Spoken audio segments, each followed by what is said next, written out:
Hi everyone, thanks for clicking on to my blog site. It's my first video blog for the year. I wanted to share with you a story that I found really fascinating, and I'd be interested in your thoughts and comments, so feel free to leave your comments behind so that we can all share. I've been Skyping just recently with school leaders and teachers and community leaders from Kununurra and Kalumburu and other places of the East Kimberley. And one of the stories that a teacher shared with me when we were talking about the Stronger, Smarter philosophy and just how important it is to nurture and embrace a positive sense of Aboriginal student identity. She said she was working with a bunch of year ones who I assume are around about 5 and 6 years old. She said she had them pumped up and she was praising them and they were working so hard. And she said, "You guys are doing so well." And one of the children responded by saying, "Yeah, we're working like the Gadia children, aren't we?" And for anybody who knows, that means he said, "We're working like the white children." And I thought it was really fascinating that children as young as 5 and 6 have such a sophisticated grasp of this kind of sense of identity, and that they're making these kinds of leaps around these sorts of perceptions in their head. You see, something about them said that working hard and doing the right thing in the classroom was synonymous with being Gadia or being a white student.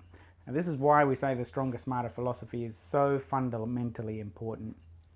And this is why I say we have to nurture and embrace a positive sense of Aboriginal identity and Torres Strait Islander identity. It's because kids, even that young, equate being down on the bottom, playing up in class, with being Aboriginal. And we've got to untrick kids. We've got to get them to see that you can work hard in classroom, you can be the first to put your hand up to answer the question, you can do the right thing, get your homework in on time, and still be Aboriginal. These are the conversations that we need to have. This is why the Stronger, Smarter philosophy says that we need to nurture and embrace a positive sense of identity. And it is good that we do this in our classrooms and in our schools. And the anecdote I shared with you is kind of testimony as to the importance of why we should do that.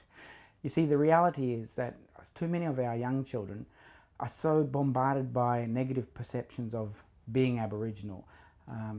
Even today, even though things have changed quite a bit, we are still bombarded by negative perceptions about who we are as Aboriginal people.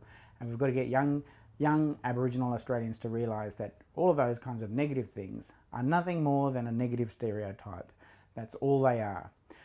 And again, we've got to get them to understand that it's okay to do your homework. If you do your homework and work really hard, you're still Aboriginal. If you turn up for school every day and on time, you're still Aboriginal. If you work hard for the teacher and do your very, very best, you're still Aboriginal.